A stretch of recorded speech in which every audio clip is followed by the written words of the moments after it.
What is up, guys? This is Weasel for PokerWeasel.com. Welcome to part 5 of the Fundamental Theorem series. The title of today's video is Limitations of Flawed Terminology. Coming up in this episode, what am I referring to when I say flawed terminology? We'll have a look at a flop example where terminology is not really that useful. We'll have a look at a turn example and a river example. Then we are going to summarize what we've learned in this video. So, flawed terminology, what are we talking about exactly? Generally, when we are learning to play the game of poker, we use these terms such as value bet, bluff, semi-bluff. The problem with these terms is that they are non-absolute. They only give a very vague description of what we are attempting to do. To give an example of this, let's take two situations that we would consider to be a value bet. One of them is making a small bet on the river with something like a weak top pair.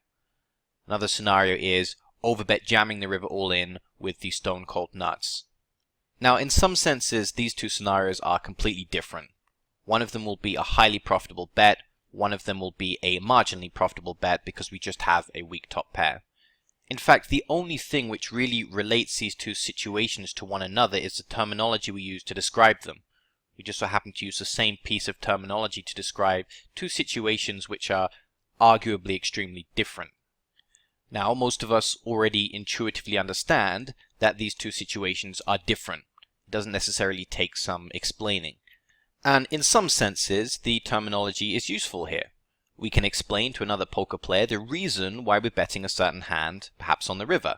It's to extract value. We think we have the best hand. We expect to be able to get called by worse. It's a method of communication. But within that method of communication, there isn't really much of a descriptive which tells us, hey, this overbet jam with the stone cold nuts is a lot more profitable than this thin value bet, which is only slightly more profitable than breaking even. The problems typically occur in two situations. Number one, situations where terminology is not descriptive enough to accurately describe what we are attempting to do. In other words, there are certain types of bets which just don't fit into one of these categories: value bet, bluff, semi-bluff. The reasons for betting actually exists somewhere between those huge umbrella terms of reasons for betting. Hence, trying to use terminology to explain to someone why we are betting can actually be rather misleading and not really that helpful. In fact, if we could just look straight at the maths, we might be able to demonstrate very easily that a certain play has a higher EV, but attempting to explain that using the limited terminology of value bet, bluff, and semi-bluff, then we're completely stuck. Now, here's how the problem really occurs. The second problem with terminology is that players start to develop a relationship with terminology where they think that terminology is their method for making decisions at the table, when it's really not. In fact, our terminology is really just words we use to describe, in a very, very blanketed umbrella term, what is happening with the maths. But of course, if you teach a new player about things such as value bets, bluffs, semi-bluffs, you don't necessarily dig into the maths as we have done in this series. In fact, that player begins to think that the only way a certain play can be justified is if you can describe that play accurately using these highly limited umbrella terms. So to give an example of this, imagine a situation where we have what we think is the best hand, but we don't feel it strong enough to value bet. Again, we're going to use some very, very basic maths to describe what a value bet is. We're saying that we don't expect to have over 50% equity when our opponent calls. Okay, so we can't justify it using the terminology value bet because we don't have the right equity when called. Having said that, we can't really bluff. After all, it doesn't really fit into the terminology of bluff, and we're going to use a very, very basic descriptive there, which is the idea of a bluff is to fold out better hands than the one we have.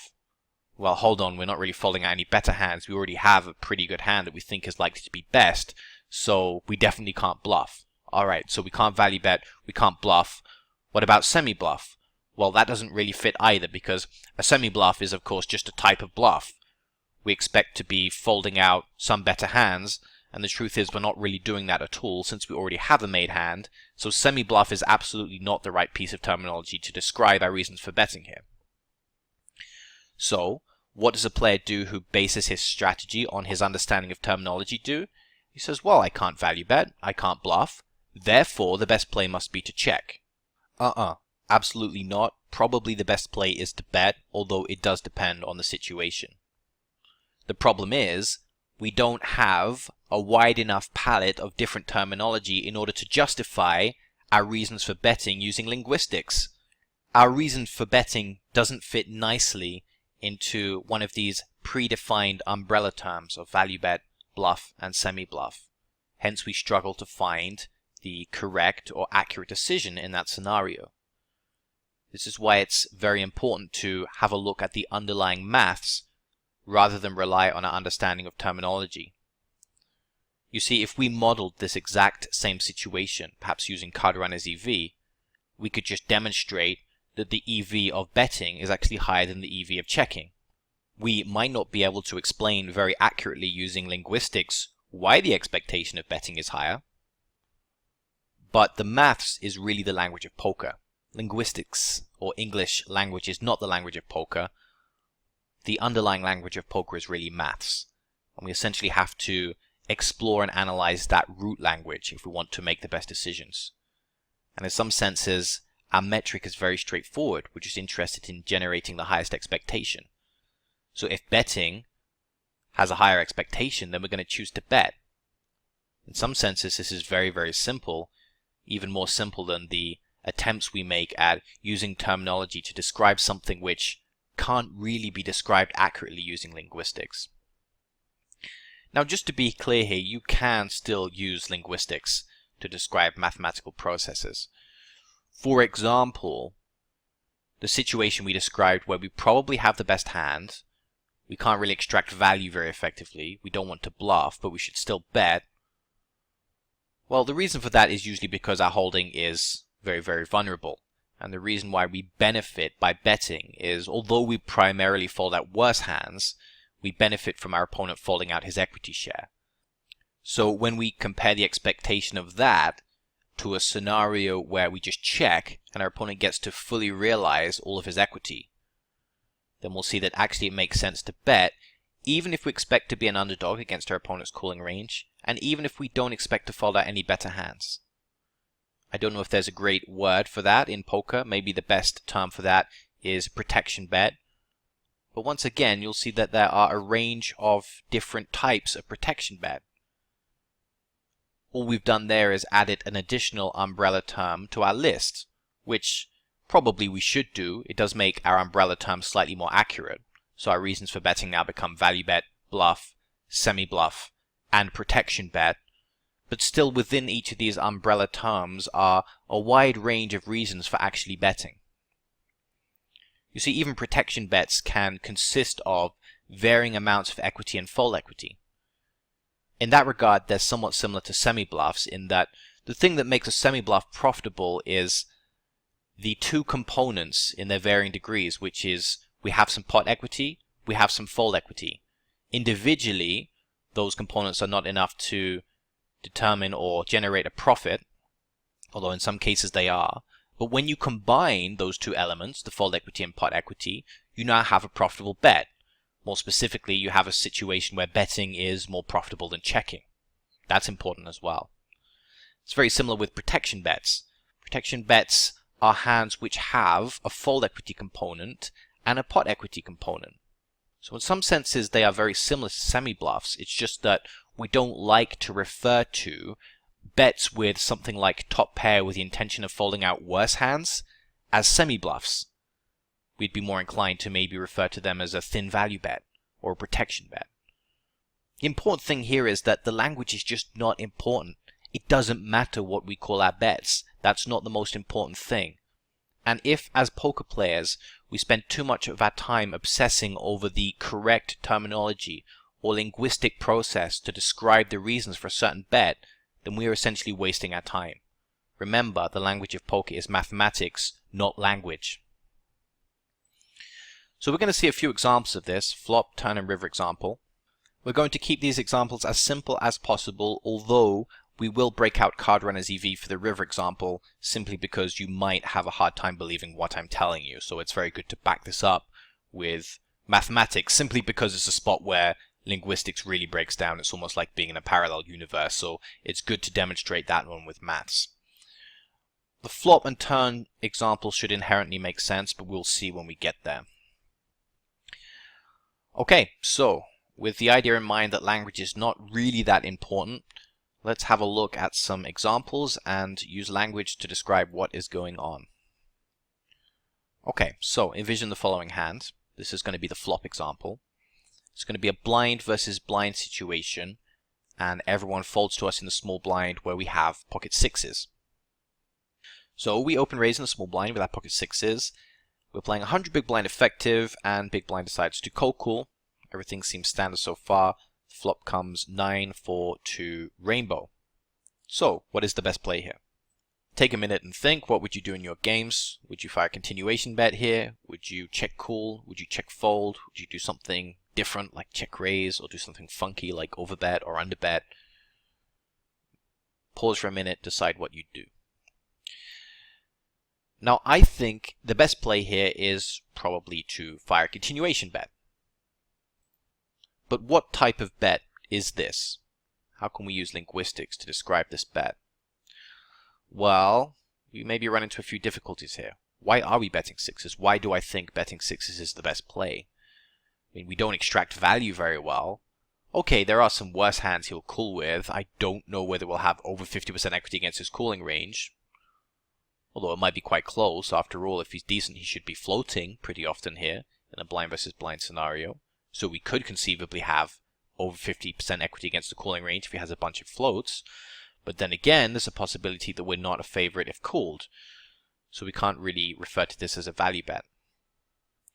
Another thing to think about here is that the terms we use, or the terminology we use, very often we use it in a vacuum to describe our play on one specific street.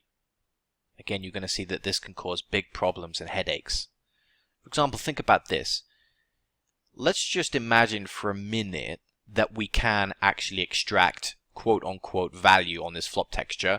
And again, I'm using the very primitive definition of value bet, which is, let's imagine we have over 50% equity against our opponent's calling range here when we fire sixes. Now imagine that we follow a strategy, which is going to be a little bit overly tight, just to illustrate the point. So we follow a strategy where on every single turn card, unless we bink some kind of miracle six, our goal is to check fold. It's not a super unreasonable strategy actually, with something like pocket sixes. Although there might be some cards we want to continue on if they give us maybe some kind of gut shot or something. But anyway, let's just say it's not super unreasonable to bet the flop here with sixes and then just check fold every turn unimproved. Now let's think about that for a minute. We value bet the flop and then we check fold every turn. So we don't get to realize any of our equity unless we improve. Or maybe we have a very low equity realization. Maybe occasionally our opponent checks down. Maybe occasionally we bink a six. Maybe occasionally we pick up a gutter and we decide we're going to check call the turn. But a lot of the time, when our opponent doesn't fold the flop, we're actually going to check fold the turn. So is it still correct to refer to the flop bet as a value bet, given that we're just basically going to be check folding a whole bunch of turns after our flop bet gets called? Let's assume also that our equity when called is marginal anyway. Maybe we have like 51% equity against the guy's calling range or something. Then we proceed to check fold every turn. Well, in some senses it is still a value bet, because it does fit in with the traditional overly simplified definition of value bet, which is we do have over 50% equity against opponent's calling range, but I wouldn't really think of this as a value bet at all. It doesn't really matter that we specifically extract value on the flop. It's a very common mistake players make, by the way, is that they think in terms of one street only. They think here on the flop, for example, okay, I have over 50% equity against his calling range, therefore I should bet, and it's a value bet. But the truth is, poker is not that simple. We have to plan our strategy out over multiple streets. And the truth is, any hand which we can't effectively triple barrel here out of position across a wide variety of runouts, there are some issues with thinking of that hand as a value bet. Even if we take something stronger like a top pair of 9s, for example, or even something like pocket 10s on this texture, those hands are probably clearly good enough to fire 2 streets for value, but then what happens on the river? If we take something like 10s, fire the flop, fire the turn, river comes bad, we check, opponent shoves all in, we end up check folding. Is it correct to refer to pocket 10s as a value bet on the flop? Most people would, and that seems pretty reasonable. It seems slightly more reasonable than referring to something like 6s as a value bet, but the truth is, if your criteria for value betting is whether the hand can fire multiple streets, the majority of the time, then maybe something like 10s or a 9x shouldn't be considered value bets. Again, ultimately it's not important. What we really care is whether the expectation of betting is higher than the expectation of checking. Usually it will be in this scenario. But a lot of our value comes from the fact that our opponent is hopefully folding stuff like overcards, which has around 25% equity against us. That's very valuable for us. That's a reason why we should still bet. So should we refer to this as a bluff then? Not really. We do still expect to have a bunch of equity when called. We might even have the best hand when called, so it doesn't really fit into the definition of bluff. Ultimately, this is probably best described as a type of protection bet, but the key concept here is it doesn't matter what we call it. We only care what the expectation of betting versus the expectation of doing something else is. We want to take the highest EV option. Another example of a similar spot, imagine we open raise 7-9 suited, and the board comes 9-4-2 two-tone. So this time we have top pair. Who knows, maybe we could even bet 2 streets of value now. But ultimately, should we refer to this as a value bet?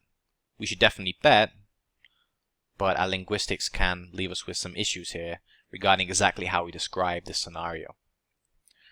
Okay, turn play. In some ways this example is going to be similar. It's an example of a hand which appears to fall between the 3 basic umbrella terms that we described. So we're in position this time, we open raise button with ace-8 suited, big blind co-calls, 100 big blind effective again. We flop 9-8-2, two-tone, no backdoor. So we have second pair top kicker, we don't have backdoor flushes going on or anything, we just have ace-8 on the 9-8-2 two-tone. So our hand's going to be somewhat vulnerable because we're saying there is a possible flush draw out there. We definitely want to bet for protection here. Again, you could even refer to this as a value bet, it really depends on what your criteria is. The truth is, this is a pretty okay holding on this texture, especially given that big blind didn't 3-bet pre. We usually have the best hand here. We can probably get a bunch of calls by worse hands. So you could call this a value bet. You could also call it a protection bet. Regardless of our terminology, we decide to bet. Turn is a blank 3, and we fire again. So maybe things get a bit thinner now. We can see how we can fire 1 bet with second pair, but what about firing 2? Does this still categorize well as a value bet? What type of bet is this really? And essentially when you break it down, it's another type of protection bet. We probably should fire again on the turn. We don't necessarily know if we are a favorite against our opponent's calling range anymore, but ultimately it doesn't matter. So long as our opponent is not going to be check raising aggressively in this scenario, firing again on the turn is absolutely going to be the best play. In some senses, whether we describe this as a value bet or a protection bet or a semi-bluff might depend on the type of sizing we use. For example, and I'm not saying these are great sizings, but let's say for example we underbet. We'd probably refer to it more likely as a thin value bet. What if we bet a regular 2/3 pot sizing? Maybe we'd refer to it as a protection bet, slightly too thin now to extract value. What if we overbet ace-8? Now maybe we'd refer to it as a semi-bluff. We absolutely don't expect to be good very often when we get called, but we have potential to improve to 2-pair trips. Now I'm not saying all of those sizings are necessarily viable, but you can see the sizing we use might have an impact on the type of terminology we use to describe that particular scenario. Generally speaking, we should fire here again. Again, I'd probably refer to it as a protection bet, mostly. There are other advantages to firing here which are not necessarily accurately described even by the term protection bet. For example, one good reason to fire here on the turn is that we potentially buy ourselves a free showdown. So in other words, if we just check our pair of 8s, then maybe the river comes something like a queen, our opponent is potentially going to fire a bet, a probe bet on the river, and we're not really going to know whether our bluff catch is any good in that scenario. okay, we can take some kind of balanced approach, but ultimately we'd rather make a decision based on what is our opponent's bluffing frequency, because then we can make a good exploitative decision. The problem is we just don't know, so we might as well be facing a bet from a perfectly balanced range for all we know. Truth is, he's probably not bluffing enough, according to population analysis of most games. But the bottom line is we don't know for certain whether he's over bluffing or under bluffing. We don't have a clear exploit in that scenario. Our expectation is probably going to be somewhere around 0. That's not favorable for us. Having said that, if we fire the turn, it's very often our opponent is not going to suddenly donk bet the river as a bluff. He's probably going to check to the PFR on the river. We get to check back and fully realize our equity. This is going to have a positive expectation as opposed to a 0 expectation. And remember, we've touched on earlier in the series that having 0 expectation is basically the same as forfeiting the entire pot, because 0 expectation is not really breaking even when we've already invested a bunch of money. So this is not favorable for us. Now, all of that is not really accurately described by the term protection bet. We're attempting to describe the various features of why betting is profitable using linguistics, but ultimately what's most important is, does betting generate a higher expectation? You don't need to be able to describe the reasons why you bet. It's useful because for most of us, our brains work in a very linguistic way. We think things through in sentences, albeit abbreviated sentences. We don't really necessarily think things through in terms of maths. So this might seem a little bit of a hurdle to overcome, but the truth is we are much more interested in the maths than we are interested in how we describe a certain situation. It's just not important. Okay, let's go into our river situation. This is my favorite one. So we should sometimes fire the river out of position with a made hand, even if we expect to have less than 50% equity against our opponent's calling range. We are not talking about bluffs here. We are actually talking about value bets which end up not being a favorite when they're called. Now, this might seem very, very strange at first, because one of the fundamental principles we're taught as poker players is that in order to successfully value bet, we must have over 50% equity against our opponent's calling range. If we don't have that, then we don't have a value bet. But yet, here we are saying that there are some spots where we should still value bet, despite expecting to have less than 50% equity against our opponent's calling range. So I'm going to prove this to you using Cardano's EV. So here we have modeled a very straightforward river scenario. The board texture is, as you can see above, 10-6-5 two-tone, 2-turn, 2-river. So pretty much a blank run out. It's not really too important. To keep things very, very simple, let's imagine we are out of position, first to act on the river, in the big blind, and we want to value bet kings. We don't have any other hands in our range. We're just going to focus solely on the expectation of value betting pocket kings here. Let's have a look at what we've given our opponent for his range. We've tried to be somewhat reasonably representative here, in that he's got some hands which beat our holding. He's got some strong value hands. Full houses in particular, 6s and 5s on this run out.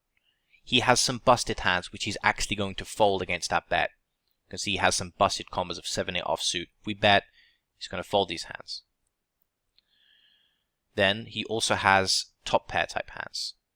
Things like Jack 10, 10 9. These are hands which he's going to call with, but actually end up losing to our value bet with our kings. So let's run the numbers here. Let's have a look what our equity looks like. So if we have a look at this window, which is the play-in position's calling range, see he has there his full houses and his top pairs. He's folding his busted straight draws. If you look right at the top of that window, you can see his equity, 60%. In other words, this is a losing value bet for big blind. Normally you probably would be able to value bet kings here, but we've constructed it in such a way that it's actually going to be a losing value bet. We bet kings here, and our opponent decides to call. His calling range is going to have 60% equity, hence it's actually a losing value bet.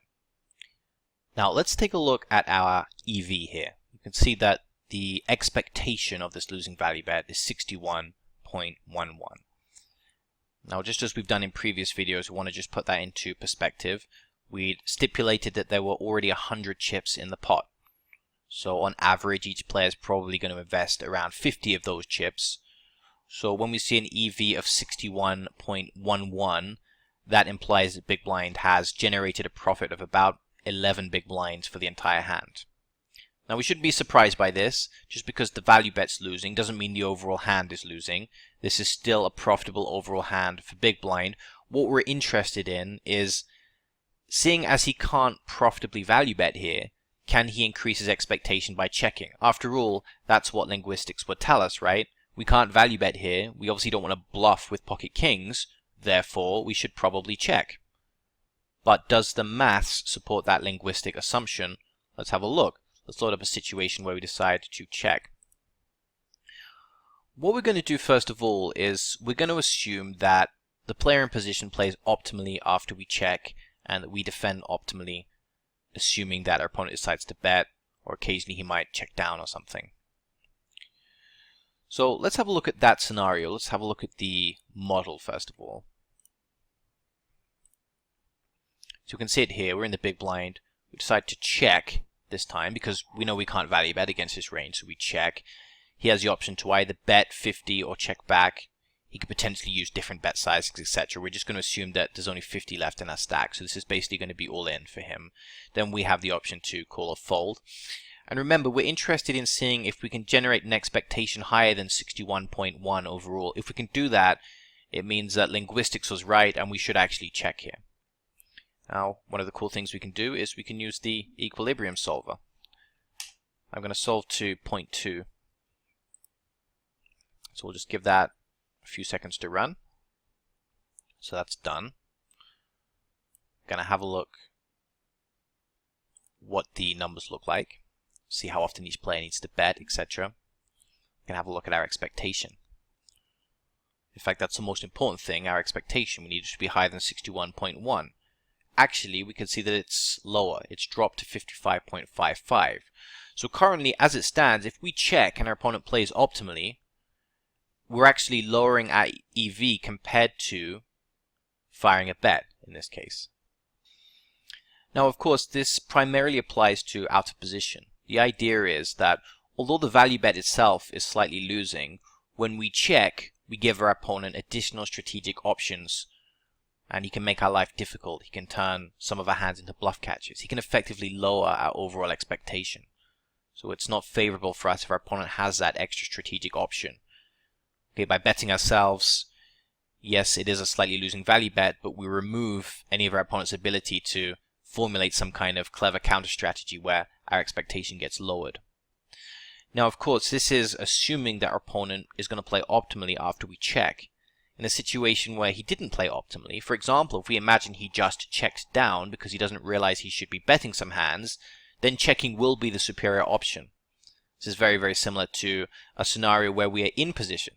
In fact, if we're in this exact same situation with kings, and we expect to be behind our opponent's calling range, we absolutely would not value bet kings.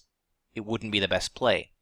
This is because by checking, we get to go to showdown, we get to realize our equity 100%. Out of position, we don't necessarily get to realize our equity if we check, because our opponent can start stabbing in position against our check. But if we assume for a minute that our opponent is not good enough to do that, and for whatever reason decides he just wants to check down, we'll have a look what happens to our expectation. So an even simpler tree here, we check, our opponent checks down all hands. Let's have a look at our expectation now. We can see it skyrocketed to 66.67. So in some circumstances, checking could still be the best play, given that we can't value bet, but we can see there how linguistics could be misleading. In fact, it could actually be better to value bet even though we expect to be an underdog against our opponent's calling range, and actually generate a higher expectation that way. So let's go back to terminology. What type of bet is this? The losing river value bet, which happens to be higher EV than the linguistically correct check. There's not really a proper term for this word. I guess we could call it protection bet again, although we're not really protecting our equity now. We are really protecting against our opponent having additional strategic options after we check. Again, that's absolutely not implied by the term protection bet, and if you ask the average person, they'll tell you that you can't really use the word protection bet when modeling river scenarios, because the whole point of a protection bet is that you're protecting against your opponent's equity, whereas that doesn't really apply here in the river because we either have the best hand or we don't. Our opponent doesn't get to free roll any extra equity. There's no additional cards to come. So what type of bet is this? I guess it's a value bet. Doesn't really matter what type of bet it is. You could refer to this as a protection bet, you could refer to it as a value bet, you could even refer to it as a bluff. It really doesn't matter too much. Ultimately, if there's one thing that you take away from this video, it's that we don't care. We only care what the numbers tell us. Terminology is very, very flawed. And while it might be useful just so we can exist on the same planet as our fellow poker players and discuss our reasons for betting and try and give our opponent some rough idea of what was going through our head when we made a certain bet, the truth is that it's very difficult to impart that accurately without resorting to the use of mathematics, the true language of poker. Okay, so this is what we should take away. Understand why linguistics is not overly useful. Also, it's important to understand why it is useful. Generally, if you want to be part of the poker community, you're going to have to use these terms. And if you want to understand what other players are talking about, you're going to have to tolerate them when they start talking about things like value bets and semi-bluffs, etc., even though you know the game can't be accurately modeled with linguistics. It's very, very difficult to have a conversation using mathematics only. That is a limitation of our human brain. It's also understanding not so much why we want to avoid linguistics, because we don't necessarily want to avoid that. In fact, if it wasn't for linguistics, you wouldn't be watching this training video now. But the key here is to understand the pitfalls that can occur if we rely too heavily on linguistics. And the most basic example of that, and this is a very, very common mistake, it's not as if this rarely occurs. If I had $1 for every time someone had said the following statement, I'd have quite a few dollars.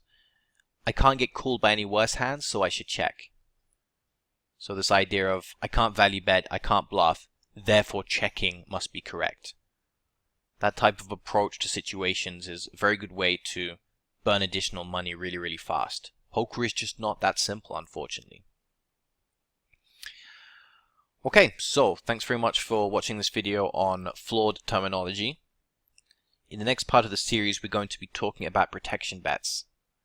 We're going to see how protection bets can consist of varying amounts of pot equity and fold equity in a similar manner to how semi-bluffs work.